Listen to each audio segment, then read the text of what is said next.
I focus on multidimensional, like the multidimensional part of energy healing. And what that means is when I am working with the ancestor piece, I am seeing our ancestry connected to our past lives and how that can be impacting us. I see how the elemental realm, the natural world, is impacted to our ancestry. So if, let's say there's a pattern and there's an issue that my father and I have, and it's a pattern that I inherited from him, if I'm not looking back to see, wait, where did this come from? Did dad just develop this in this lifetime? Did he develop it from his old lifetimes that he just passed down to me? Or did he get it from his father? Did he get it from his father's father? Is this pattern state? Where's it really coming from? If I start to track through the lineage to see how far back it goes, I'm healing myself. I'm healing my whole lineage. Hey everyone, and welcome back to the Shifting Dimensions podcast, where we explore the unseen, the unknown, and the transformative moments that shift our understanding of reality. I'm your host, Jumi Moses, spiritual seeker and metaphysical investigator, exploring the mysteries of existence. On the show today, I have the pleasure of speaking with Stacey Hernandez. Stacey specializes in ancestral and multidimensional energy healing, and she also serves as a facilitator at Lightbody Academy. She embodies expanded awareness to track and dissolve inherited trauma, energetic blocks, and unconscious beliefs that are held within a lineage.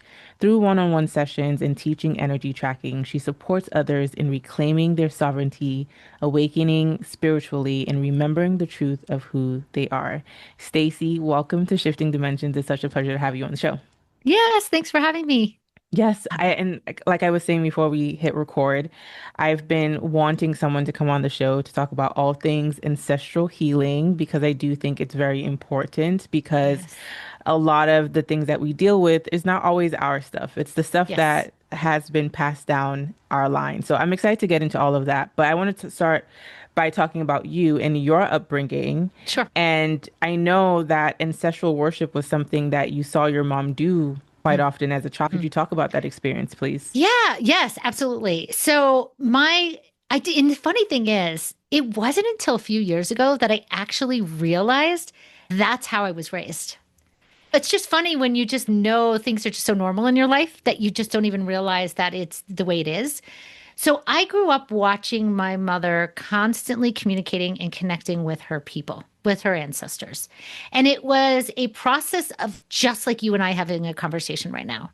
She would be like, okay, I'm going to go talk to my father right now, or I'm going to go talk to my sister right now. Oh, I'm going to have them support me on this. I'm going to see if they can, I'm going to ask them for help in this way. And I didn't think of that as anything. I just thought that was just the way it was. And then I realized in time and all the work I do with people and how they're raised. And as I got more into the ancestor piece specifically, I realized, whoa, so many of us are not raised with really having that like connection with the ancestors as like a part of who we are, as a part of our like daily lives. So that was the connection. It wasn't anything like there was no ritual involved. There was no like candles or any ritualistic type of connection. It was, they are part of who we are. They are a part of us. Even if they've passed, they are here. And we connect and communicate with them just as if they are here with us. And that's the depth of that ancestor work, knowing that even if it's 5, 6 generations beyond the past, they are still with us. And that's how I was raised. So my perspective with the ancestors are, and I would say my connection to, let's say, death is that it's just a crossing, right? It's just a shift. It's maybe our connection is a little different, but it's the same in a lot of ways. And traditionally, so I'm a mix of a lot of different things. So I have European and I have certain indigenous from the US, so Lakota, Seneca, and part of what I have learned through cultural and connection and learning about, especially my Lakota side, is that our people, when they transition, they're with us always. And the star people are our ancestors. And I've learned that the trees are our ancestors. The earth is our ancestry. So my understanding as I've gotten more aware of my ancestor piece, the more and more that they teach me, I realize the ancestors are even beyond our bloodlines. And we can go into all of that later. Oh, we Glenn. we Yeah. are. Did I cut you off? Were you still going to say Nope. something else? Nope. You're Okay. good.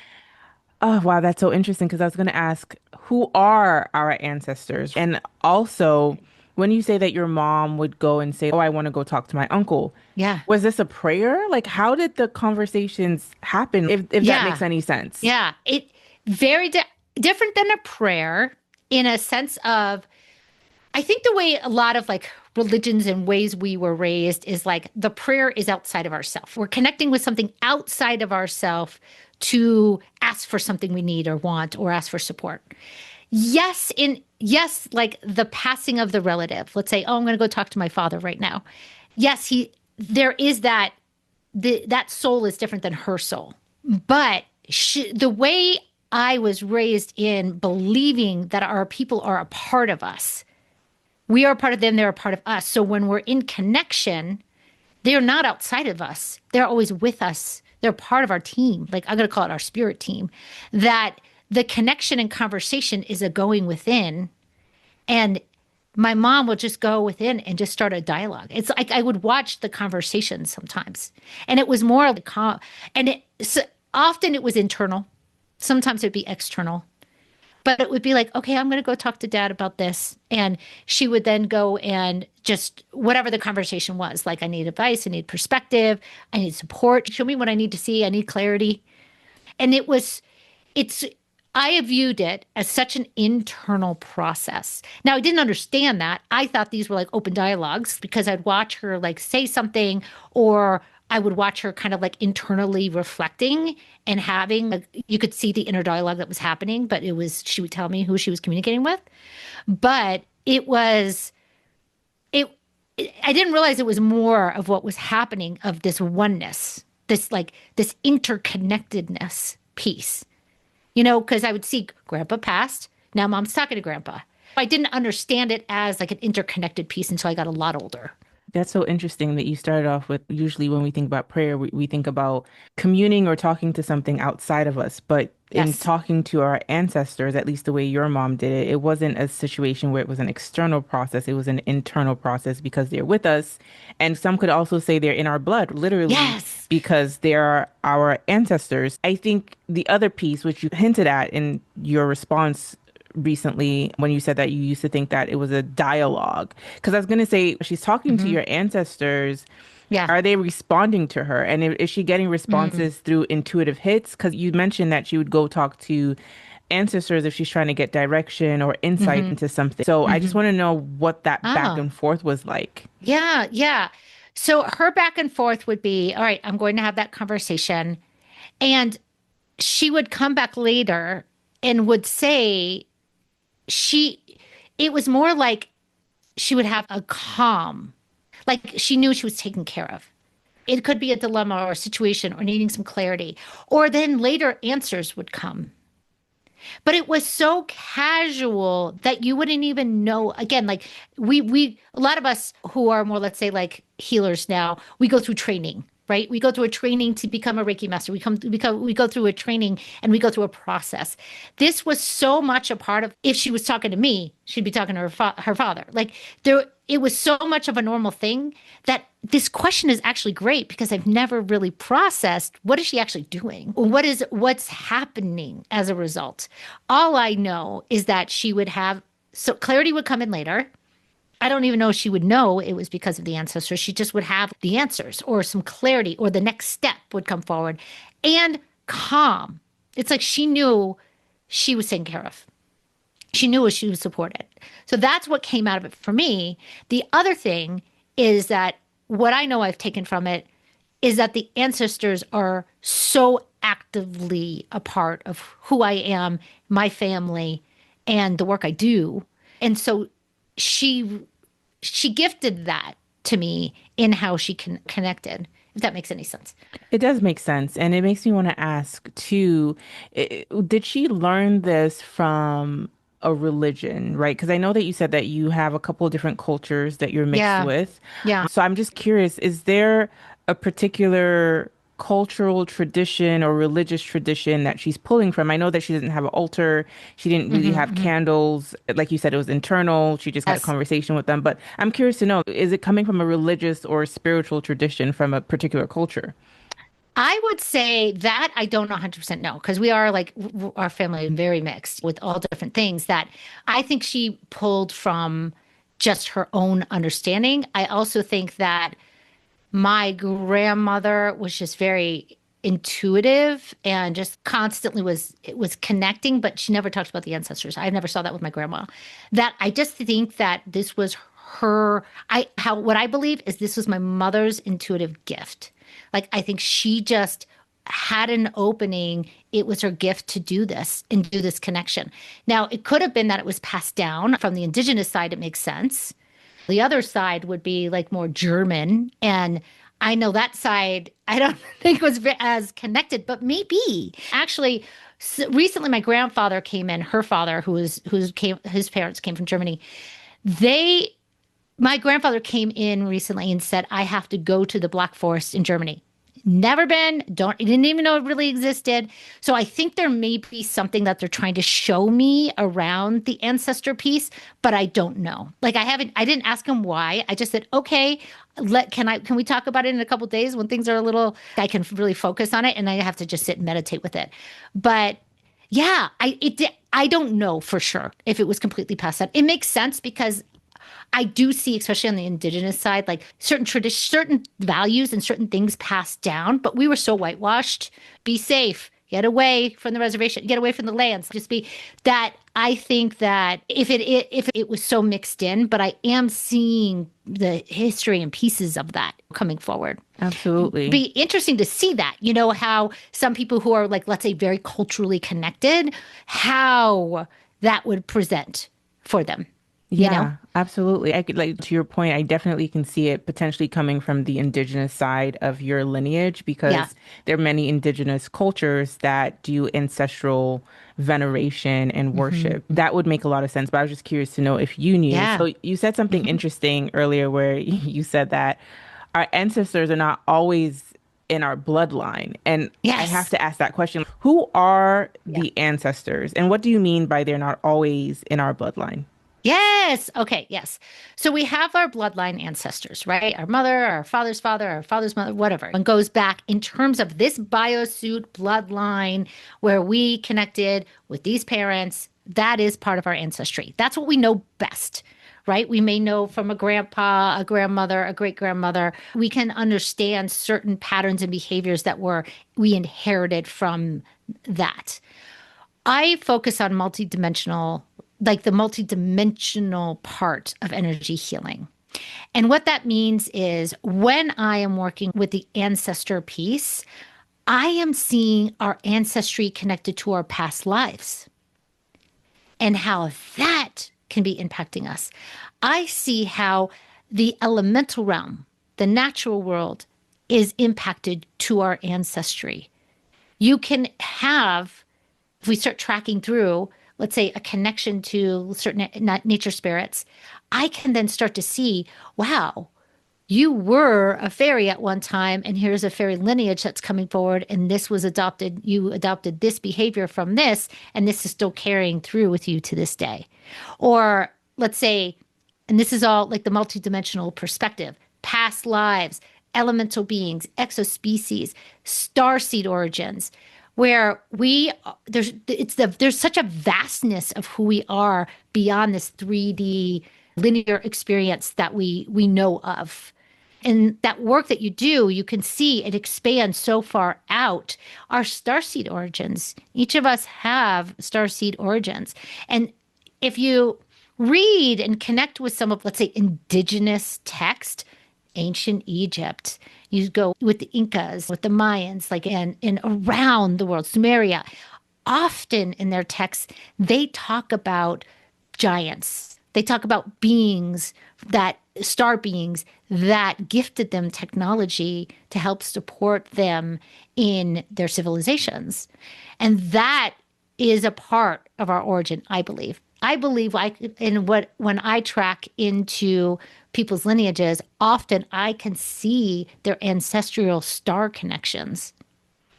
So that's what I mean. That multidimensional perspective of how much we are related. Our DNA is directly connected to Pachamama, directly connected to the telluric realm, to that mineral that's sitting in the dirt.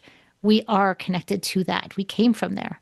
So that's where I'm saying, like, our ancestry. And when you really track into the spirit world, right? You can go on beyond the human spirit world experience and see you in your angelic form, see you in, let's say, a dragon form, see you in a, let's say, a Palladian form if you've had that connection. So we've been many things beyond just the human experience as well. Incredibly fascinating. Before I ask a follow-up question, you said something or Pachumama. Did I, Pachamama, what is yes. that? Mother Earth, Oh, okay, cool. yeah.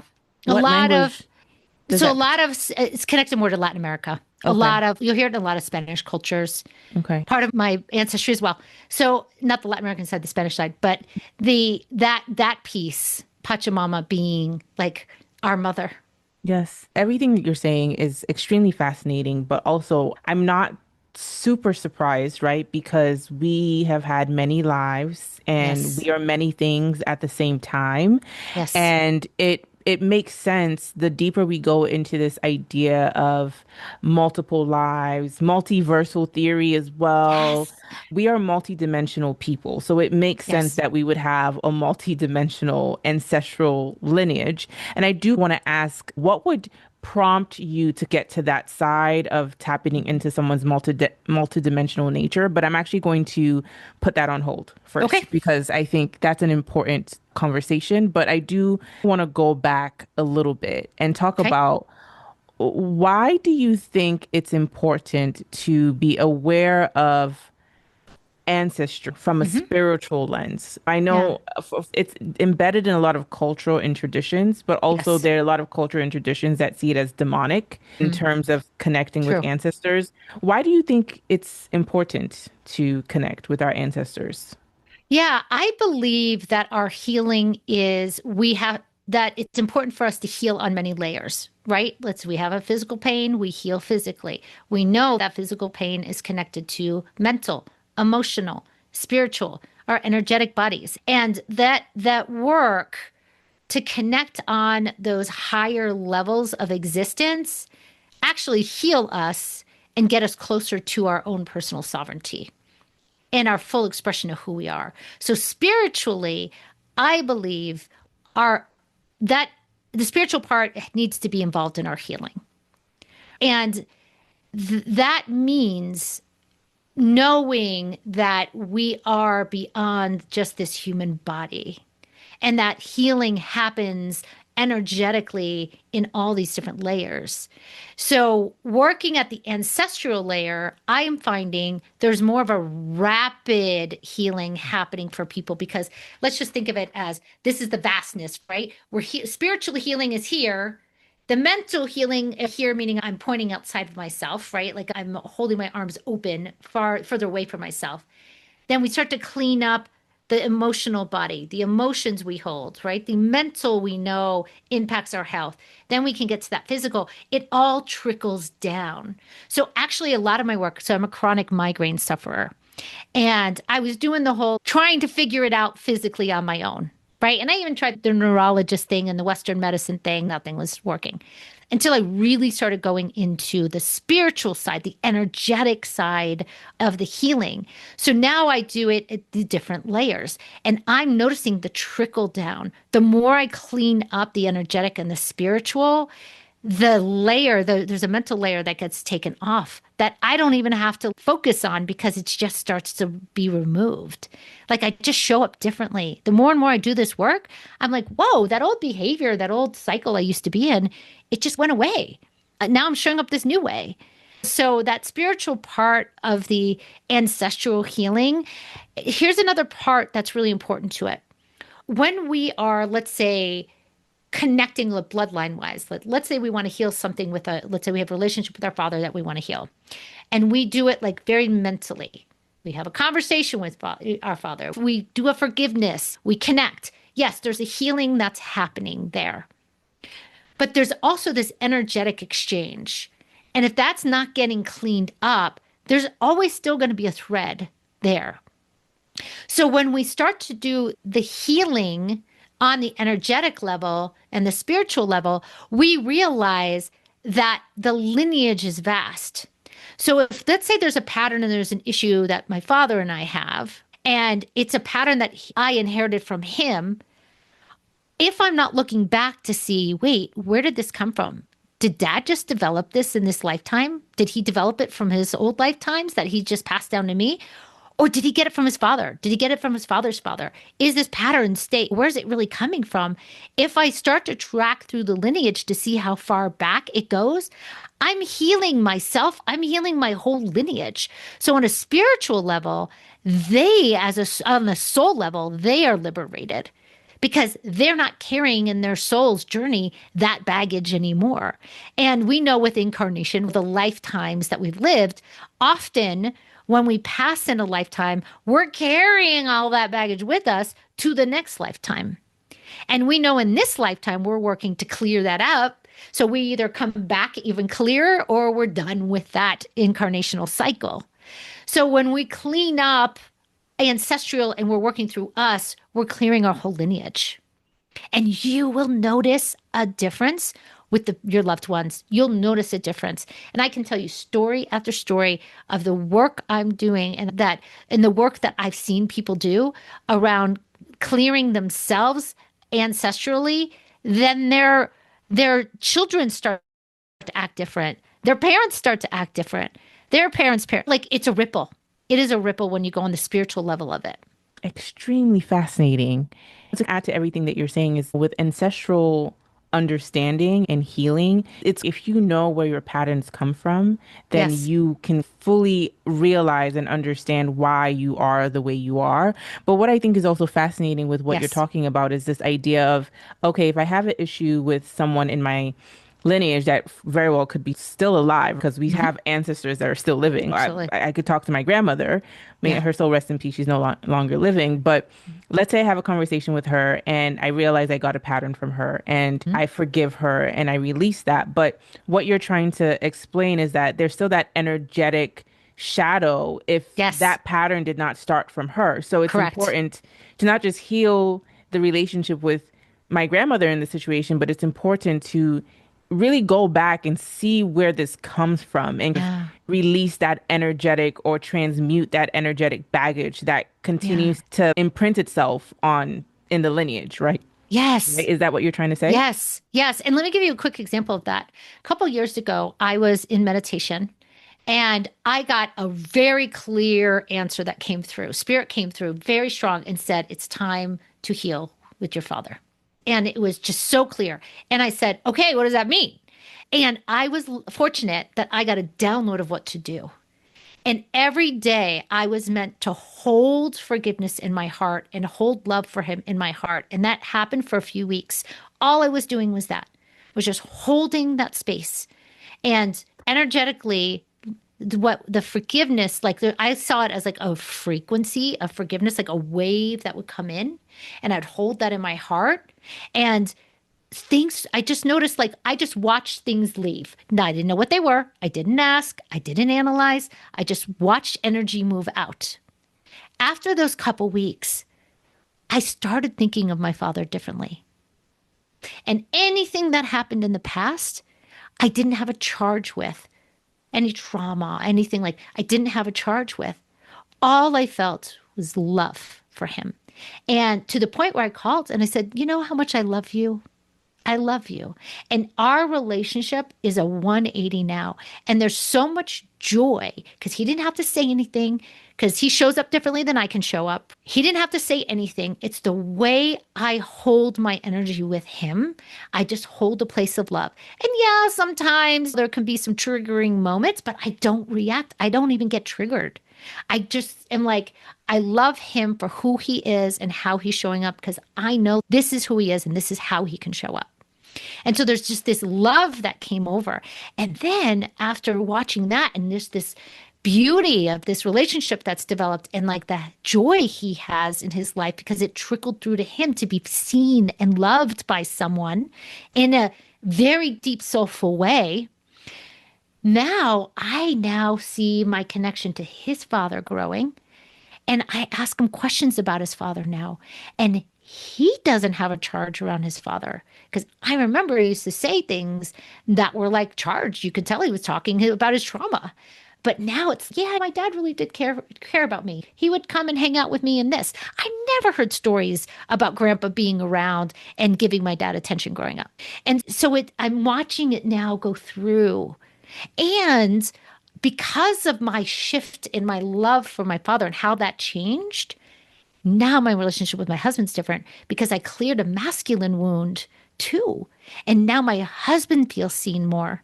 My husband feels that he can take up space because I'm not lumping him into a masculine category of just all men I don't trust. So there's like this ripple effect that has happened throughout my lineage and even my family. And I'm now starting to watch because I have a 20-year-old and a 17-year-old, both girls. I'm now starting to watch the interactions in their relationships, and they're attracting now loving, respectful people who adore them. So this is like all through this, I'm just watching the ripple effects by just showing up and holding space. Wow, you really cut that energetic cord. And yeah, it's interesting again have to see how your relationship with your dad transformed, how Hmm. he talks about his dad has changed, and then even that healing, how it's affected your perception of the masculine in your Hmm. life. So fascinating. And I think this conversation is so important, right? Because part of the spiritual work that we do, at the core of it, really and truly, a lot of times it's towards healing. Because I think being on this 3D plane can be very hard. And there's so Yes. many things that we're burdened with, right? And a Yes. lot of times people seek out the spiritual because they're trying to find ways to heal themselves. And I Hmm. kind of want to get personal with you Yeah. for a little bit. And I know that you said that you had a couple of different initiations in your life that kind of Hmm. put you on this path towards ancestral healing. And Yeah. you talk about addiction, abuse, and some issues with your health. I kind Yeah. of want to talk about why those served as initiations for Mm. you and why they really put ancestral understanding and healing back in your purview. Yeah. Wow. You have beautiful questions. Very deep. Yeah, you're going very deep with the questions. Of course, with the addiction piece, that being really a part of my family all over and within my upbringing and never feeling safe. And certain things happening to me, sexual assault, things like that as a kid, like things like this. For a long time, I held these happen to me energy, right? I wasn't safe. I was never protected. I had lots of stories around that. And of course, I experienced these traumas and all of that. As I started to go really down that spiritual path, I could start to see the layers of how I was holding on to the stories and how that started to impact my health. It was like the weight of carrying those stories with the charge, with the energetic charge. It's like a contraction in the body. And it just was like piling it on. Again, feel these experiences then created a very toxic relationship with the masculine. My first real love was abusive to the point physical, emotional, mental, all of that. I didn't really have a child or didn't have a teenagehood. I didn't really have a college life because I was in abuse. And because of that, I had to work a lot of layers and I was doing a lot of the counseling since middle school counseling, right? Just like working all those angles. And until I really left college and started on that spiritual path and left the abuse, then I was really starting to see the bigger picture of what was happening. And I could start to get out of that victimhood. This is happening to me and into wow, on a soul level, I really chose these experiences to wake up to a newer level of myself. Now, the ancestor piece is beautiful because what that does is it expands you to understand the choices you make often are not coming from your own sovereignty. They're actually coming from the wounding of your people that has been passed down, right? If you have been passed down scarcity your whole life, that not being enough, not having enough is going to show up in all different ways. Everyone, it's manifests a little differently, but boy, oh boy, do I have that in my lineage. And I've been tracking that culturally, where that comes from was certain countries or cultures my family's from. Woof, go to the indigenous side in the US, like that is a whole can of worms, right? The Irish side for my family, it's starvation. There's so much of it. And then on the Irish side, it's no male ever was sober. Like the generation all men knew was to drink because that was what they were taught. So once you get to that understanding of how these pieces, these behaviors, patterns, beliefs are passed down, then you can really start to discern what's mine, what's not. Oh, I go into avoidance. Okay, I see how my mother's family went into avoidance. Whoa, I see how my father's family goes into avoidance. What's my piece to this? Okay, I see my mother's energy within me that is still connecting to this fear that I have, and I hold on to my children like I don't want anything to happen to them. Part of that, when I discern the energy, is my own trauma from being a victim of certain things. And then also this fear that my mother passed down that was from my grandpa. And this is just through lots of years of being able to trust my intuition enough to then follow. And I also ask my ancestors, like that dialogue that I grew up with, saying, hey, grandma, can you show me like this behavior? Where is this really from? Can you show me where this is from? And I'll get a lot of hits on that as well. I hope that answers your question. It answers it perfectly because it's a perfect segue into the other thing I wanted to ask you, which is how can someone tell that they've inherited trauma or certain behaviors? What are some Yes. signs that Yes. can clue them into this might not be fully mine? Yes. Great question. And this is the work, right? This is really what empowers us to go deeper. So we want to be really in touch with our intuitive language, how that's expressed. I call these data sets.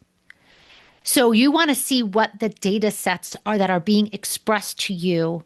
And those are the intuitive hits. For example, I am really tuned in with my body. I bring my awareness behind my eyes. I make sure I am not externally sourcing that I literally imagine myself pulling my energy in behind my eyes. So I'm in my body and I bring it down to my heart. So I know I'm in myself when I'm tracking energy. Because if I'm leaning outside of myself, so if I'm like pushing my energy outside of myself, which we often do because we have antennas alert to be reactive to the external environment. We're trying to stay safe. So we even have our energy outside of us, keeping us safe, on guard, always. When we bring our awareness behind our eyes, we come into our hearts, we come into our bodies, then we are in our sovereignness, let's say. We are in ourselves, and then we can start to discern energy. So, how I can discern energy is I've learned to watch the data sets that present when I set an intention. So, I may set an intention to connect with, let's say, my grandpa. Okay. He came in, he told me I had to go to the Black Forest. Okay, what does that mean? So now I'm like, when I'm ready to go in and ask and figure out what the heck this means, I'm setting an intention to connect with my grandpa. But I'm setting the intention behind my eyes, in my body. I go into my heart. Because if I'm outside of myself, tuning in, I'm probably connecting to whatever frequencies are around me, other people's energies. I'm not in my own energy. So this is why things get so confusing often, because us sensitive ones, we don't know what is what often. I can tell when I get super anxious that I'm going outside of my body and I'm like connected with everyone else's energy. And I feel like I just had 5 cups of coffee. So I have to bring myself back into my body. And I'm like, okay, I'm ready to discern the energies. Is this mine? Is this not? So after I set the intention, then I can start asking questions. Is this mine? Is this not? Is this pattern of wanting to always be in control, which is a big one for me, does this come from me? Or does this have I inherited this? Is this a trauma from a past life? I just start to ask a question. And often where it really started with me is a feeling, like a feeling of expansion or a heart opening or a yes. feeling or sound. So I'd get an opening and then I'd be like, okay, yes, this came from my people. Okay, then is this from grandpa? I'd get a contraction. No. The contraction is like a sinking in feeling, a heaviness, a sliminess, an actual feeling of your body caving in, whatever the contraction, the yes and the no. So it's like you could say it's, what is that, muscle testing? You know how you can muscle test? I sway, my body will sway, yes or no. That's where some of that came from for me. But the expansion feeling is like the knowing, yes, okay, I'm on the right path. Now, what's the next layer I want to go to? And once you start doing this, then you'll start to have a rhythm that it just starts to flow. And then the answers come right in as a knowing. So it just takes some time to adopt. But I love that the body helps communicate it a lot. There's feelings, there's sensations that arise. I work with a client who her intuitive language is physical sensations. Like that's what she gets. So we'll be tracking and she'll be like, oh, my shoulder hurts. Okay. I go into the energy of the shoulder. I imagine myself going into it. I go under it to see what's really there. And then the knowings start coming in, the data sets, the information. And then she'll be able to say, oh, okay, so now this hurts. Or, oh, I feel warm now. Or I see blue. Or, oh, now my father's coming forward. Like my father's coming into my head. Or I'm starting to feel very sad. And you just go layer under layer and you can just keep on going deeper and deeper. And that gets you places. Wow. Okay. So just to make sure I fully understand what you're saying. So when it comes to getting a sign or kind of figuring out, is this my stuff or is it coming from somewhere in my lineage? It Mm, boils down to connecting with ourselves on an intuitive level. First, correct. asking ourselves, is this mine? Is this coming from somewhere else? And Hmm. then asking a question after that. Okay, if it isn't mine and it's coming from somewhere else, who is it coming from? Is it grandpa? Is it uncle? Is it Yeah. so and so forth? And you keep like digging deeper and deeper until you get the questions. And I also think I feel like I've had a lot of these conversations as well Yeah. to also be able to pick up things that are not mine without necessarily just by analyzing my Yes. surroundings, right? For Yes. example, if I have people in my life, uncles or aunts or parents who struggle with managing money, for Hmm. example, I can easily see that, oh, okay, there's some sort of like family pattern here that Yes. I know a couple of people struggle with X, Y, and Z. I also struggle with this thing. This is Hmm. some sort of either learned behavior or passed down trauma that we are Correct. all experiencing at the same time. So sometimes that is very obvious, but there's some things that are intangible. For Yes. example, like being chronically depressed. And I listened to a Ah. podcast that completely changed my perspective immensely. And I think this kind of Hmm. goes into this multidimensional energetic healing that you were talking about, where this guy, he was basically chronically depressed his whole life, right? Yes, he grew up very poor and in harsh conditions, but at some Hmm. point he started to do well for himself. He became a professor, he was making good money, but he still struggled with depression. Like he could not get rid of it. And then he decided to take ayahuasca. Mm. And he discovered that the depression he was harboring was actually the depression of his ancestors who were enslaved. Mm. And that deep trauma and depression that they had, he was carrying that with him. So it wasn't Yes. necessarily anything that was happening in his present life, but he was Yes. feeling the sorrow of his bloodline. Yep. I've seen that, especially on the indigenous side. They like never feeling home, always being uprooted, always on guard, like your land being taken away. So that sort of thing. There is a, I had to work that. I had to work all of that out. And even having to move because you have to move away from your lands. So the ones that made the choice to leave and the ones that were taken, that part, all of that absolutely still impacts us. One other thing I wanted to share. So, yes, consciously we can do this. Like, I know in my heart, this behavior, this control piece that I have does not come from me. Yeah, I have some past life trauma where, yes, like I can see where I grip on control, but I know I inherited it. So I know that the money thing, right? I know I inherited certain stuff around money. And I tracked that recently back to a grandpa and his father, where it came from. And I knew it just on my, just like my regular level, that there was something that was outside of me, that wasn't just mine. And I was able to then start to look back. And I literally like just started having conversations with family members. Hey, mom, where's this? Did your father have stuff going on? Yes. And then this. And I can track it in that way too, to then get to the behavior, and then I can clear the energy of it. The other tool, the other way that really the spirit world communicates is through dream time. And setting an intention during dream time before you go to bed, show me what I need to know around this behavior I have that's not, I know it's not mine, this depression. Show me. You can get a lot in dream time. And it may not be that the visual you get in dream time is the actual visual of what happened to your ancestors, but there's feeling that you come out with, a feeling of sadness, a feeling of longing, a feeling of whatever. That feeling takes you into how it was carried through the lineage, how it was passed down often. So in dream time, you can get answers. You can also ask your spirit team to help you in dream time to not only bring awareness, but to help clear out some of the energy. We don't always consciously have to know what's happening to us. But if we work on a multidimensional level, we don't know half the stuff that's happening out there, that's happening at our higher levels and getting cleaned up. So in dream time, you can bring that forward. And often you'll wake up with some clarity. Either a thought will come to you or something.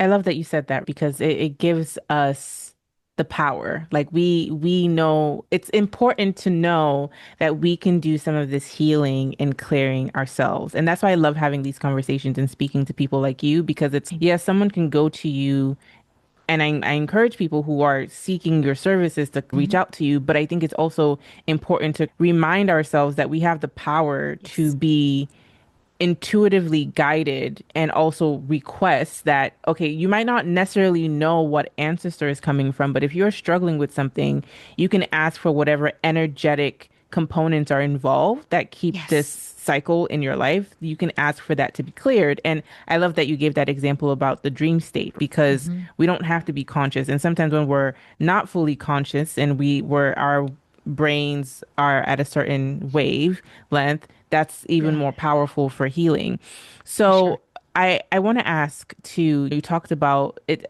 connecting with ancestors and really making sure that we're grounded into our body and kind of asking, okay, Grandpa Paul, I want to talk to you, just as Mhm. an example. I want to dig deeper into that a little bit, right? Mhm. Because I want to know, are there good versus bad ancestors? Because I think a Oh, lot of people might be curious about this and just want to jump right in and start connecting with the ancestors. But like you mentioned, sometimes you don't really know what you're connecting to, so you have to be for sure. very careful.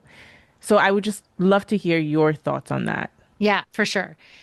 So I'm going to take it one step back as I guide into this. So, being now that we're in the new paradigm, we're well, still like really moving into a new paradigm. These old tools and techniques aren't necessarily needed, meaning altars and rituals. And we are, if we're still called to do those, great. Then that's what your heart is called to do, and that's what you do. These like protections, surrounding yourself in a bubble, protecting yourself, it is not needed in the same way anymore. When we are within our bodies, we are empowered. We are in our sovereign light. That's the protection.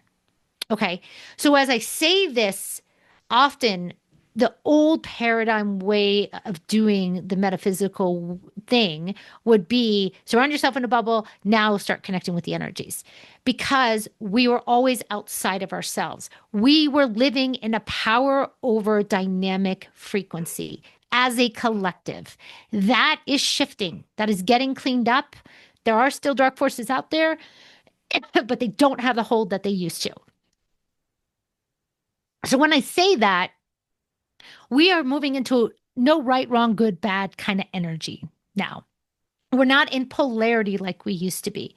So as we may see darkness, the fear around that, yeah, we can easily go into fear and want to seek someone outside of ourselves to help. But if we actually really go into the energy behind, let's say, a relative that more connects with the dark or is holding dark, that piece is within our, if we go within ourselves, we realize that nothing can penetrate, nothing can get us. We can hold that light for ourselves.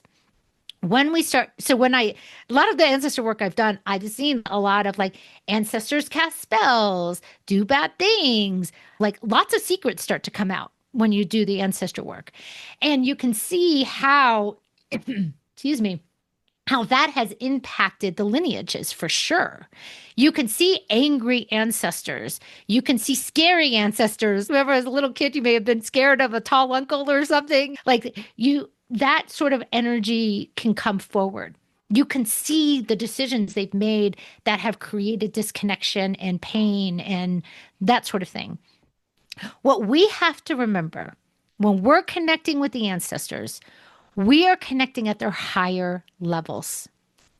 We are not connecting, we want to connect at those levels, not this 3D reality level that we knew them as, or we heard stories about them as. This guy was a scary guy and did all these things. We are connecting with that ancestor at their higher levels because as they transition, they really want to be of the light. They want to clean up any baggage that they're holding onto because they're on their path and their soul's journey to come back or to be done with incarnating and to be on their full soul, let's say, expression. So when we go in knowing to not be scared. And I'm saying that, but yeah, there may be times when we feel uncomfortable. There may be times that energy comes up. There may be times when we feel like we're being attacked or something like that. Remember to, if we go in, we can surround ourselves in light if we need to. We can use the light to dissipate the dark energy. You can just call the light of all that is in. You can call in like flames to help dissolve energies. We have the power here. We are in control. This power over dynamic is not in control anymore. As much as it feels like it is. And there's still dark forces, there's still stuff happening. We know, we live in this world, right? But this ancestral piece is very different. When we go into it, we're coming from a neutral state. We're coming from a state of just, this is an isness. And so what I'm seeing an ancestor who may have done something to cause real harm, and that has caused harm to other people in even especially in the lineage, and you can see the discord in the lineage. I'm holding love and space for that ancestor. I see them in their light. There's no right, wrong, good or bad here. We're just cleaning up the energy behind that harm that was caused. Okay. So it's not a matter of good or bad or being Mm-hmm, afraid. It's a matter of first and foremost setting your intention of who you want to mm-hmm, connect with, coming from a place of neutrality and mm-hmm, understanding that you're still a sovereign being and you can't be hurt. And I mm-hmm. think it's also important to have guidance as well. You're someone who does this work very Yeah. often. So I think I'm a big proponent of people going to practitioners to Mm-hmm. help practice and get insight on really how to go about setting intention, protecting yourself if that's what you want to do, how Yeah. to call in the right people or pick up on the right energy, because obviously we know that on the other side, or I've come to know that there are Mm-hmm. different types of beings and they're Correct. trickster beings that can Correct. disguise themselves as something that they're really not. And being able to feel on an intuitive level, am I connecting with the right ancestor or with the right being? Yeah. And again, okay, so we've been talking about obviously ancestral healing and why it's important to not just look at the person you're trying to heal with or reconcile with, right? If it's your dad, if it's your grandmother, someone that like you knew while they were Yeah. alive or they're still alive, but also looking at the lineage and seeing where it comes from to clear that pattern or energetic imprint. So is Mm-hmm. that also clearing karma? Does that kind of get into this work about karma? Yeah, so karma is a very interesting thing. I have a different kind of perspective of karma now. I think through a lot of the work that I've been doing, and I keep on talking about this like new paradigm versus old paradigm. Karma was really locked into a cycle and a system or philosophy that was connected to the power over dynamic. At one point, there was a more of a purity to it. And So if we're talking about this power over dynamic, these were dark forces that came into our galaxy, came into our planet, and started hijacking humanity. And also other planets too, right? And they came in, and this heavy power over dynamic was through Orion. So they called it like the Orion Wars. They came, and this energy where these dark forces, you can call them Dracos, reptilian beings, you Anunnaki, like there's multiple beings that were connected to this, that came down and started taking over let's say, humanity. And we went from being truly connected to nature, right, to being truly connected to our sovereignness as an interconnected collective, to separation, war, and all the things that humanity has experienced over many generations that we're all still holding. And that power over dynamic on that very high multidimensional level that has trickled down to controlling humanity, like power over us, is shifting, where we are liberating and coming into our own sovereignty first. And so, as you see, with so many people waking up, they're coming into this understanding of, I have to follow my truth. And it's nothing outside of them, but it's inside. We're in an inside process now, discovering our empowerment, our sovereignty, and how to express our truth and our gifts out in the world. That's the path we are on now. We are not looking outside of ourselves like we used to. We are not connecting with this structure that was really heavily influencing us into, you have to do X, Y, and Z to get to X, Y, and Z. Our ancestors are breaking that pattern too. We're breaking that within ourselves. We should be doing this, supposed to be doing this. These structures are dismantling. And so, because of this, because of what these power over dynamics and this shifting, karma was connected to a loop and a cycle to keep humanity locked down, just like we can say certain religions, right? You do this, and that kind of keeps humanity locked in a place. There are many people who are still like sovereign, that are coming into their sovereignty, that still love a religious structure, and that's beautiful. But it's coming, the power empowerment is coming from within. So this karma piece, if you look at it energetically, it really keeps if I do this, oh my gosh, this is going to happen to me. As we move into the new paradigm, if we do this, we are growing in this way and in this way and in this way, and we're expanding in this way, and we're learning from that, versus now eye for an eye, or whatever the going around and coming around is. I just don't see that. I don't feel that. I don't live in that energy. I live in an energy of, I'm cleaning up what's not mine. I'm supporting others and cleaning up their piece so they can be in their full expression. Now, yes, some of our ancestors are still holding those patterns in place, for sure. I see that every day. I see it even with my own people. Guilt and shame, I feel, are not meant for the new paradigm. I feel that guilt and shame has been one of the things that has really held humanity back. And yes, maybe there are some beautiful ways to hold shame, and that you can grow and blossom from it. But the guilt programming has been so intense for people that I've watched fathers not express love to their children because of the guilt they hold, because of the structure they've been under around a masculine has to show up in this way, or they should be doing this and they should be doing this, and they disconnect. I've seen mothers do that. I've seen myself do that, withhold love. So that's why I have a different image of it, because I think that karmic cycle can lock us in guilt. I do.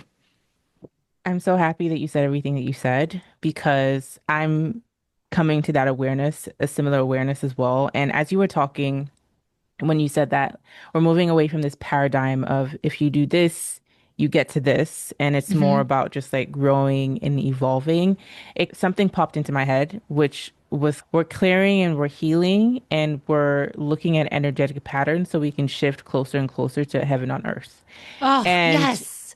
that was just like what came to me, because for me, let me speak for myself, right? When I started like becoming more and more of a spiritual seeker, looking at different spiritual and religious Yeah. traditions, karma Hmm. is one of the first things that popped up for me, like how that works, past Yeah. lives and cycles. But I always struggled with this having to come back to learn a lesson, having to come back to learn a lesson, because I Hmm. was like, and this was my rational brain. I was like, okay, cool. Let's just say that's a thing, right? You want to clear up karma from this life, you want to clear up karma from your current life. Love that. But I keep forgetting what I'm clearing in the next life, right? Because karma is tied to reincarnation. So I'm like, if I keep forgetting that I'm not supposed to take it when someone punches me in the face, right? I'm not supposed to just not stand up for myself, right? Because karma isn't always about you do something bad, so something bad is going to happen to you. It's much more intricate Hmm. than that. I'm like, if Hmm. I keep forgetting these lessons that I'm learning, Yeah. then how do I get out of the 25,000 year cycle? So that was, I never fully understood that. And I can't sit Hmm. here and say with 100% certainty that's not true. It Yeah. just does not resonate with me as much. And I've been getting more and more into readings and podcasts and discussions centered around, is this reincarnation thing again another distortion of a Hmm. message to keep us in a cycle and Yeah. keep us on this wheel that makes us afraid or ashamed when we do certain things because we're putting things in a good or bad scale. Granted, obviously there is a spectrum. I know Yes. that sometimes it's good to look at things from a neutral perspective, but there are things that are very dark, right? But Correct. I just want to put that disclaimer out there. So everything that you're saying, I totally resonate with, right? Because again, I'm not necessarily saying that I don't think karma is a thing, but maybe it's not a thing in the way we think about it. Yes. And also, we also have to remember at some level of awareness, we made a choice, right? I made a choice in another lifetime to murder someone. I know I was a perpetrator, I've been a victim, I've been it all, right? I've been a savior, I've been it all in lifetimes. So if I know in some level I made a choice to cause harm, or I made a choice to reincarnate, or I made a choice to do this, right? The victim also made a choice. The victim on some level said yes, on a soul level said yes, whether they're aware of it or not, said yes. I said yes on a soul level to have what harm was caused to me done in this lifetime and others. And so when you start to liberate people, especially from their lives, the different lives they've had, or liberate even within this lifetime, you start to see like they'll hold the guilt and shame from a lifetime that they did where they caused all this harm and they're still somehow carrying it in this lifetime. But if they realize though the ones that were the victims said yes because they're on their soul's journey, they wanted to have that experience as well. It's hard to say I made a choice to be assaulted as a kid. I made a choice to get cancer or whatever. But if we really look at it on a soul level, we made these choices to have these experiences, to come into the lifetime, to choose the parents we chose and whatever, choose the family, choose the lifetime we had that we were in poverty, we were enslaved, we were whatever. I know these are really hard things to say and talk about, but on some level, there was an experience that we needed to have that came through. And it's traumatizing to even experience and think about at times. But this is how I see it when I'm really vastly out there looking and clearing energy for people. It's interesting that you say that, right? Because I've heard people say that quite often on the show that we choose our parents, we choose our experiences, no matter how hard and Yeah. disgusting and traumatizing they are. And I struggle with that a little bit because, and anybody, most people would, because like, why would I choose to Yes. be abused, mishandled? Yeah. You name it. But given what you said about karma, because the argument when I asked that question is people do that so that they can clear out karma or learn certain lessons. So it's like a means to an end on the Mm-hmm. karma ideology that we were just talking about. So given what we just talked about in regards to karma and maybe we're distorting it a bit, what is your Mm-hmm. perspective or do you have one as to why a soul would choose that? Because a part of me sometimes is, are we choosing these things or be if we go down the rabbit hole of, okay, maybe we're under a system that is trying to generate as much pain as possible, right? Oh, If there are these like quote unquote beings that are of the dark that Hmm. want to keep humanity imprisoned, right? Hmm. So if they've created a model where they want to extract as much pain as Hmm. possible, then are we choosing these things or are we incarnating into a system that generates the pain that we're all suffering from? That was a Yeah. lot there, but I would love to hear your perspective. Wow. Wow. I I just hope I didn't confuse love, you there. no, not at all. I just love this conversation. I think it's a both and. I think it is really a both and because I have seen it when I've cleared people. I've seen both. I've literally watched souls be pushed off in their beautiful light. Let's call it like I've watched, okay, I've seen a couple of people where I was working with them. They were in angelic form up there having their whatever. If we just loosely call it this way, right? Let's just put it into form, just make it easier to, and then getting pushed into an incarnation. They didn't have the choice. They were pushed into it and they were left, they were forced into it, into an incarnation, and then they incarnate lifetime after lifetime into different things. But their original, let's say, going into a form kind of incarnation was in trauma, like in, and then they had to figure it out as they went along. So, in that energy, did they on a soul level say yes? If we track it even further back, I usually see the choice. I usually see it somewhere in their souls, their beingness, they said yes. Okay. To have an experience. They didn't know what it was going to look like. Like, we don't know what tomorrow's going to look like, but we set an intention. So I have seen forcing. I've seen definitely within a framework, we continue cycles for sure. And I've seen it in the vastness of their soul's journey. I've seen choice. Okay. Definitely within like the framework we've lived in humanity for the last thousands of years under the power over dynamics, definitely there's been like the cycling of experiences that continue because we frequency matches frequency, right? So we reincarnate into choosing these parents because they match whatever frequency we were experiencing and still want to experience, right? I knew I had to figure out how to be safe within myself. So I chose lifetime after lifetime these experiences of not feeling safe. They all look different, but I kept on choosing this cycling this of these unsafe. But within this lifetime, somehow I started waking up. I started remembering. And I know I chose that on a higher level. I know this is beyond my intellect that has chosen this.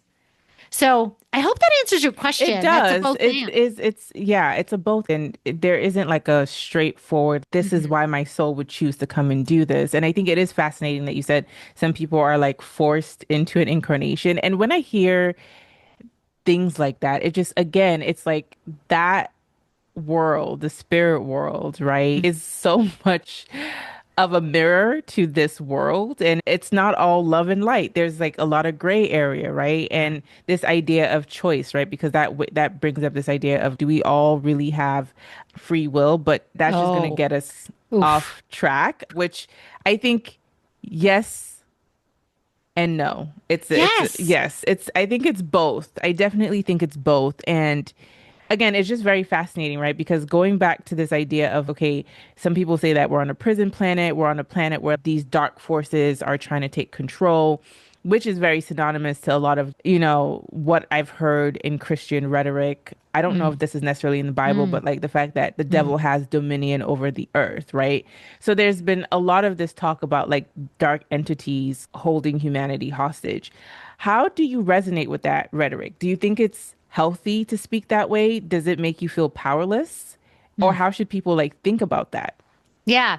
So in my work, I absolutely work with dark forces. Often I'm clearing them out of people. And there's no fear because they are a being as well, just like us. And the way I work with them now is that I'm realizing the bigger picture of it all is that they don't have the power that they used to have. Yes, at one time, they really did have more of a lockdown. But I see such profound shifting and growing into empowerment within ourselves, the sovereignty piece that they just don't have the hold like they used to. So I don't see the prison planet like I used to see it. I know we've had that, the tragedy, the awfulness, that the oppression that humanity has experienced over time is beyond just humans doing it to each other, I believe. But but the shifting I'm seeing, and I know for a lot of people, they think that times are very dark right now because it's just a mess, right? There's wars, there's all this stuff going on politically, whatever, like all this stuff. To me, the way I see it is I'm seeing these are like the growing pains of the new way of being, the new way we're coming into. I see love, I see light, I see unification, I see beauty. That's where I see is going because I keep on going into my sovereignty. I'm not tuning into the external world like I used to. And the more I do that and I go within, the more I see the beauty and I'm not connected to the dark. I definitely still clean it out. I clean it out myself. I clean it out in others, but they just don't have the stronghold. They're so easy to clear out. You don't have to annihilate them anymore. Like you used to have to annihilate them. You used to bargain with them. You used to have to get like really strong forces involved to get rid of them. You don't anymore. When you start to catch them and you see what they have done, they're like, oh, we lost. And they either go into the light or they just dissolve. That's how I see them often. So that's how I see things. I just don't see them in the darkness, what you're saying with particular viewpoints. Yeah, and I also think that if you believe that things have power over you, then Yes. they will have power over you. I do think that we can transcend this idea of being on a prison planet. We don't have to give into that frequency because we do have conversations about what it means to have heaven on earth, right? We Yes. talk about Christ consciousness. So we know that Yes. all of these things are just frequency fields. And I think how I perceive it is that we have been brainwashed into a particular frequency Yeah. and we can decide to buy out of that frequency or that Hmm. program at any time, but we're not necessarily enslaved. I think a lot of people are asleep and therefore they are aligned to a frequency because they're not conscious of what's Yep. happening. And that's how we continue to have these conversations to start to get people to think. And I think the more we think, the more we ask questions, the more we're curious, the more we start to break out of the unawareness of what's going on, if that Yeah. makes any sense. Oh my gosh. I'm like exactly right on par with everything you just said. Yeah. Okay, let's go back to the multidimensional ancestral Hmm. healing, right? Because at the Hmm. beginning, you said that we have our bloodline ancestors while we're in this particular meat suit in this lifetime, but you could all go back and Hmm. see other lifetimes and other ancestral lineages. So Yes. when you work with clients, Yes. how do you know whether or not to tap into their current bloodline or to go back into like their multidimensional or go into, I should say, their multidimensional ancestral lineage? So often a client will come in with a particular thing they want to work on. And as we're setting the intention to connect with that, then things start to present. And it may start with, let's say, a father thing, and then I can start to track it through. But often what starts to pop up is I may see the bloodline lineage part of it, but then like their life stream starts to pop up. And the life stream I just am having floaty hands because this is just how it feels for me. Like the live stream, and I don't see live stream as a linear anymore. I used to. I see it as circular. Like I just see it as spiral of, and the live stream is their lifetimes, like the gathering of all their lifetimes.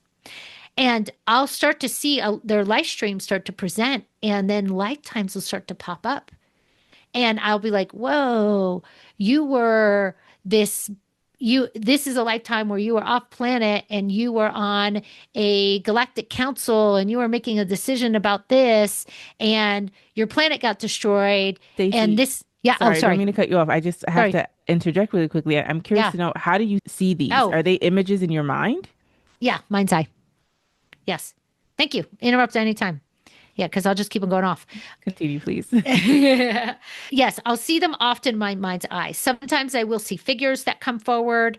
When I see beings or I see figures, they're holographic. So there's some form to them, but they tend to be translucent.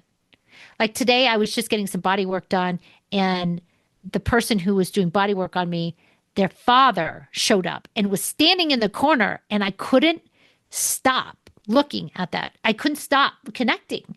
And so I'm like, okay, I just have to tell you this, but your father's here and this is what he's telling you. And often I can shut it down, but I could not. And there was some reason. And, and the reason why he was showing me form, just a big figure, was because there was something in him that was the body worker that had to get awoken in him. It was crazy profound. I was bawling my eyes out because the father wanted to be forgiven. And so he forgave him on the spot while I'm literally getting body work done. And the father was able to release the guilt that he was carrying because the father felt like he ruined the mother son relationship that was developing. So the father was carrying a lot of guilt. We cleaned all that up. And then all of a sudden, this beautiful light, this was a soul piece of the body worker, came back into him. And it was the divine masculine compassion piece that was being remembered and reinvited into him. So he could start to express this divine masculine compassion that is desperately needed in the world. I was bawling my eyes out because watching the form, watching this ball of light come in, that ball of light was in my mind's eye. The form felt real. Even though, again, I was in body work. So it was like, felt the form, looked at the form, and then went back. And this piece came back into him. And it was like he became like a whole new look, like his whole beingness shifted. And to witness what the feeling, and this was like an emotional feeling I felt, to see what the divine masculine, like how the divine masculine can express compassion, was one of the most beautiful gifts I've ever seen. And I can't wait to see this man express this. When I'm tracking energy, and let's say the live stream, in my mind's eye, there's two things that are happening. In my mind's eye, I'm seeing the like spiraling, and I'm also sensing and feeling flow of energy happening. And I may see beings or humans, figures that start to present. So it depends. Sometimes it's a smell, rarely. Sometimes it's a sound, rare, but often it's mind's eye.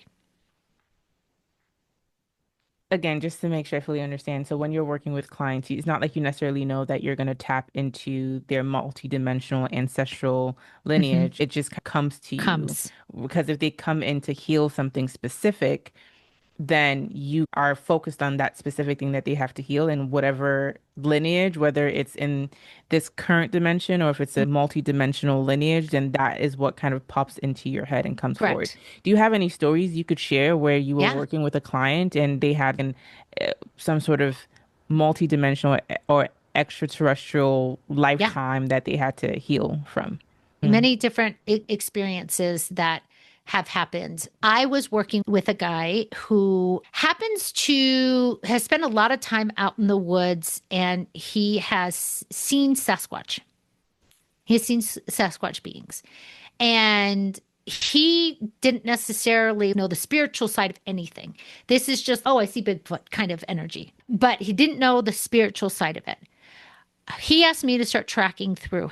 And so I was tracking his lineage. And I got to his father, and there was some cleaning up that happened with the father. And all of a sudden, a whole family of Sasquatch beings came in. And I saw them translucent. So more mind's eye, but also more physical, but translucent. And there were a couple of girls, littler girls, mom and dad. And I told him, the reason why you see these Sasquatch, like physical, hairy being walking around in the woods, is because that's your lineage. That's a part of who you are. That is your people. And he was like, wow, I know they're part. There was something within him that opened up, and he said, I know that. I know what I've been. And the Sasquatch are guardians of the planet too. We've been gifted being the guardians of the planet. Sasquatch are part of the original DNA of the planet. They are some of the original titans that oversaw and created the planet. So when we were tracking through, I had to go through his Sasquatch family because there was a part of him that was in not feeling like belonging. Like he just never felt like belonged in school, belonged with his family, belonged. There was a deep yearning to belong. And we were able to clear out that wound from that Sasquatch level of who he was or who he is. And it shifted so much that now he like expresses himself more in this different side of him that mainstream may not really appreciate. So, That's so cool. Wow. And Sasquatch is similar to Bigfoot. Sasquatch and Bigfoot are the same yeah, you could say same being. kind of, Yeah, yeah, yeah. same energy. That's really Yes. cool. Have Yeah. you, this might be a interesting question for you, but it just popped into my head. Have you worked with someone where they were having issues in their current life due Mhm. to something that was happening in a parallel life? Yes. Oh my gosh. Timeline splitting has been Oh my crazy gosh. lately. Yes. So I had this one client who, oh my gosh, this was so crazy. I don't belong in this family. Not the same kind of belonging energy that this guy had, but just, you know how we were talking about before, like, why would I choose this family? Like, why would I choose this suffering or whatever? Just not really understanding, like, I feel like I was ripped out of a family and put in a different family. That's how I felt my whole life. When we started tracking through the lineage and let's say her lineage, not, and her soul development, what we found is she has split energy in her where she was taken from a lifetime. So she was in a timeline. She was literally taken by dark being in one timeline and then plopped into this family in this other timeline in this life. So like her current family, she was plopped into, like not feeling like she had control or choice over it. Again, when I track way back in her soul's journey, I can see she wanted to have that experience in some way, right? But on all levels of awareness that we were getting to, she didn't choose this. She was literally taken out of one timeline and put into another timeline. What was that? The most recent Doctor Strange movie had the different timelines, right? We see that in movies. Hollywood is great at actually showing. They're expressing what a lot of what happens. Star Wars, all those things. Empire is what we connect with the dark forces and the kind of takeover, right? So this energy of really this timeline splitting and stuff, we had, and this was crazy because that was the first time I've ever experienced this. And I was like, is this real? Am I like, I don't know. Sometimes I'm like, am I really seeing a Sasquatch? Is this really happening? But I just keep on going with it because I know it's intuition and the profound shifts people have, they're happening. So once we cleared up the split, she then realized, wow, this is who I really am. But she inherited a lot of stuff from the family that she was plopped into, but then she rediscovered this whole other lineage of hers from this other timeline. Yeah. Oh my God. Either this is, you have an insane imagination, or this, like your imagination must be out of this world because I just don't see how you could just make that up. No, And I am not crazy. if you are making it up, you should write books because that is a fascinating story. Part of the reason why I even can believe, I'm very open-minded to most Yeah. things, obviously, given the platform that I have, but I've Yes. had people on the show talk about souls coming in Hmm. and souls leaving a body. Like someone's Yes. born and they have a particular soul, and then at some point they might decide, okay, I don't want to be here anymore. And another soul comes in and takes over Yes. their body Yep. and continues living their life, but they're not technically the same soul, right? So Hmm. I just feel like anything is possible. I've also had someone on the show who lived her life up until she was 23 years old and then woke up again at 10 years old.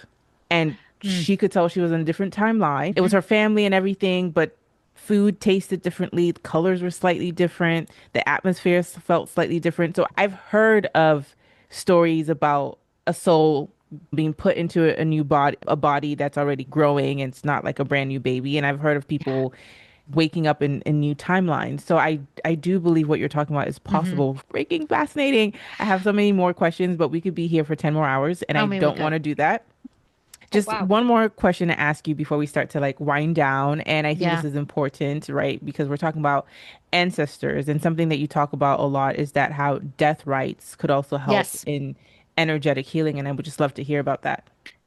Woo. Can I just say a real short story about the walk-in thing? Yes, So please.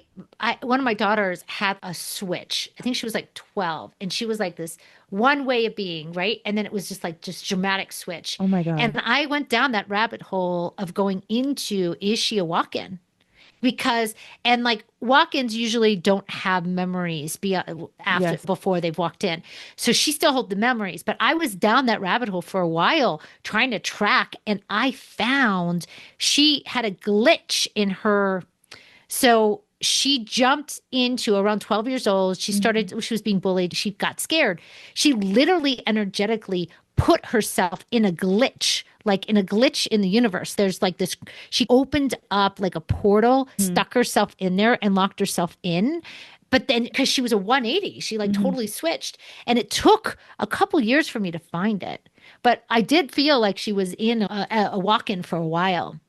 But, anyways, yeah. Oh And I wait, cleared so out the wait, glitch. okay, so she put her original soul in like a glitch in some sort of container.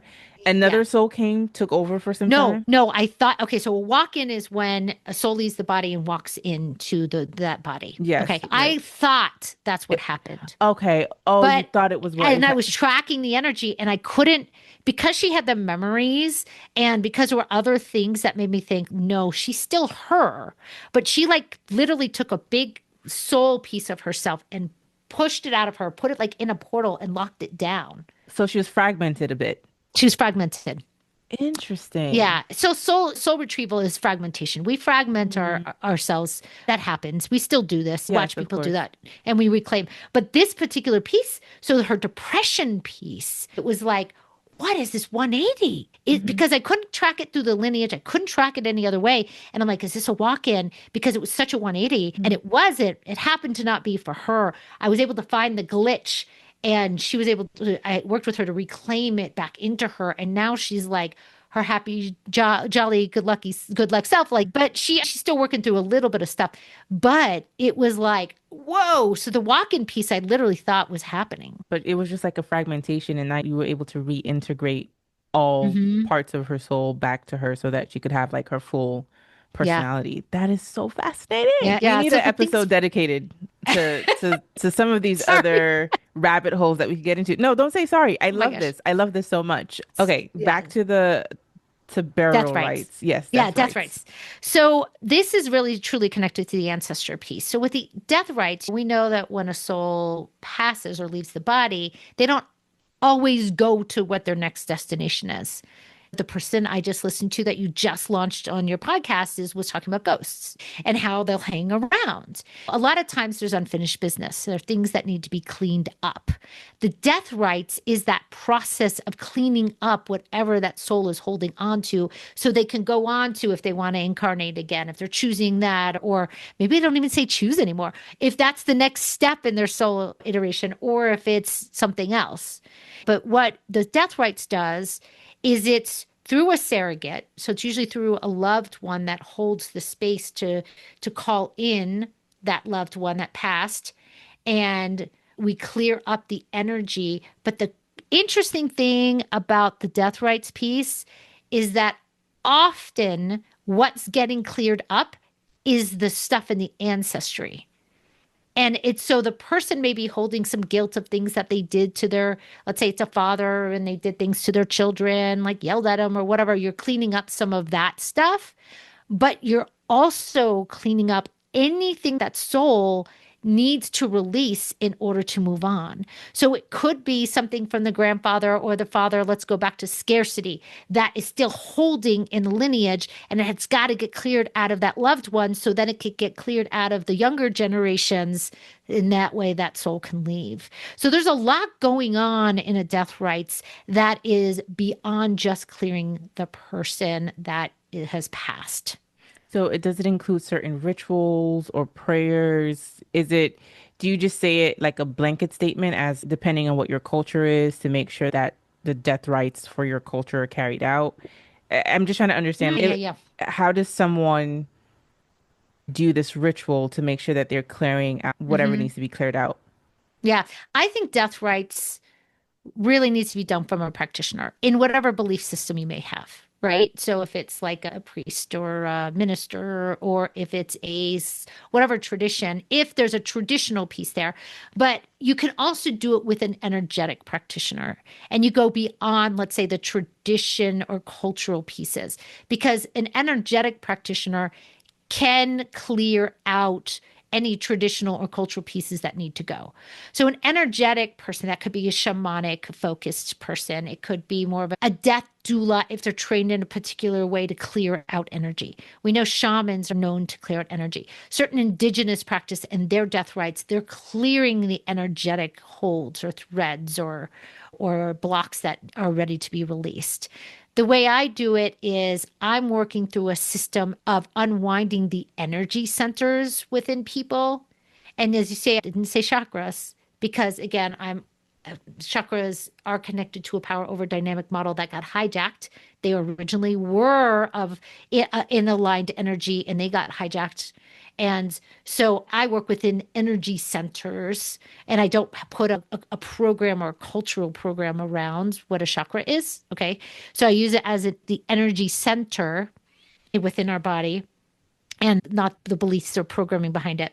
And you're unwinding each energy center, and it starts to pull up things that are ready to be released. So it's a process of tracking energy. It is a ritual process. Often there's like what is it called? The thing, a shaker thing. I can't think of the name of what that makes a noise that like you shake. You can, like, there is some ritualistic process of unwinding energy centers, of sound, whether it's drumming or something that's more shamanic to help pull up the energy that's ready to be released.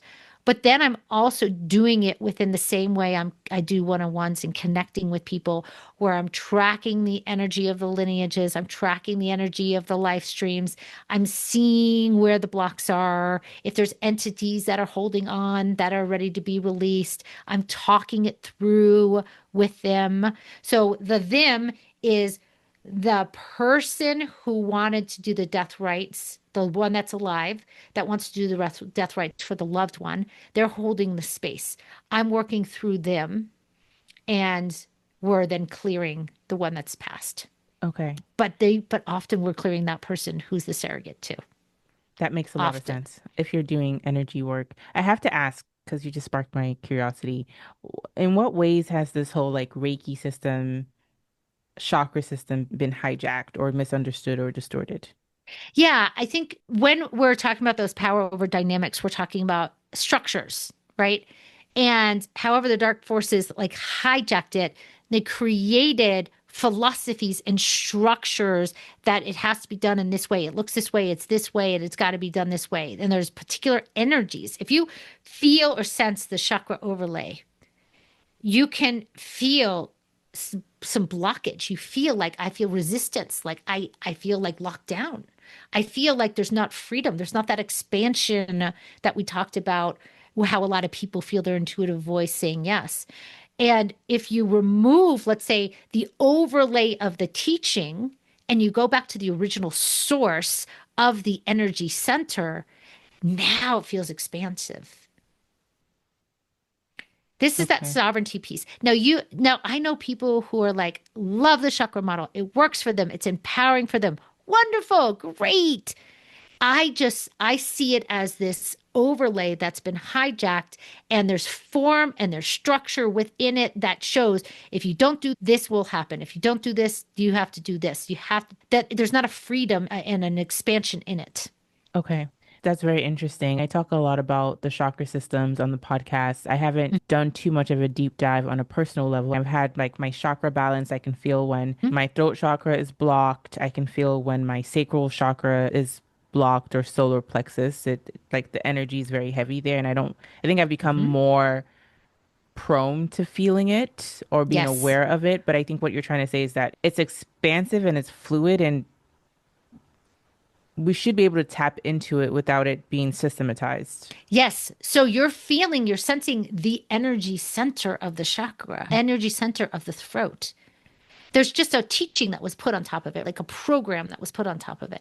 It's just an energetic thing that's getting moved out of the way, and you're getting to the truth of the energy center for yourself. Not that the chakra has to be green or red and again, these are just really subtle energies. And that's why for some people, it's super empowering to work with them. For me, I go to a core source and I don't label it. That's just what's right for me and how I work with people. But I'm Okay. still working those centers. They're super empowering. I feel my throat when it blocks and I go into the energy of it. And I know it's a powerful energy center. It's just, I'm not calling it, I'm not labeling it anymore. It's Because restrictive. if to me, it's restrictive. Correct. Okay, got it. Got it. That makes sense. Correct. Stacey, this has been a great conversation. And like I said, we could keep going. And I say this a lot on my podcast, but truly, like, I really mean it, especially with this conversation. There's so many more rabbit holes we can dive deeper into. So that means I have to have you back on the show so Okay. we can do I'm that. happy. I always ask this question to all of my guests, and that is, have you shifted in perspective on anything recently? And it could be as lighthearted or as deep as you'd like it to be. Ooh, okay. There's one big thing, and this is more of a mental piece. So energetically, like I'm always constantly being shifted and challenged into new things, right? I'll work with a client, and then some random way comes forward, like that timeline splitting thing, and I'm like, whoa, okay. But recently, my husband's getting back into running, and he came in, and I said, "Oh, hey, how was your run?" And instead of him going into this whole thing about, oh, I'm so out of shape, this is awful, it's so terrible, all he said, very matter of fact to me was, I have room for growth. And I'm someone who can be I'm very hard on myself. And that I took to heart. And that has completely started shifting my perspective. And yes, I've heard this before, right? Like we've heard this in different ways, but somehow it really landed deep within me. I have room for growth. Yeah, just because I was majorly triggered yesterday and I went off on someone because I was really triggered and I was trying to hold them accountable, I realized, whoa, okay, I have room for growth here. This is where my next step is I get to go with cleaning this up and coming from a different perspective now. So that idea of our mindset and that perspective piece is just going in deeper for me right now. Wow, that was such a powerful shift. That hit me like a wave because I really just shifted now because it's reframing this like negative self-talk and shame spiral that we can find ourselves in and reframing it. Like I have room for growth. It's a very Hmm. neutral statement. It's not mean. It's Yeah. almost loving, Yes. but honoring the truth of where one is without being self-deprecating. That was like fantastic. Thank you for sharing Hmm. that. Where can Yeah. people find you if they want to work with you or learn more Absolutely. about you? Yeah, and I offer a free group energy clearing every month, the third Saturday of the month, 10 a.m. Mountain Time. I'm in Denver, and it's online. I just welcome it to anyone, and you can learn more about that at lightbodyacademy.com. So lightbody, like our light and our body, lightbody.com, and on Instagram you can go to at Lightbody Global Academy and check us out there. So I work with the team and yeah, and you'll find out about the free group energy clearing every week, every month. Amazing, So amazing. thank Stacey, you. this has been a fantastic conversation. Really Thank you. enjoyed it. I know the Me too. audience loved it as well. So I really appreciate you and your time. Thank you.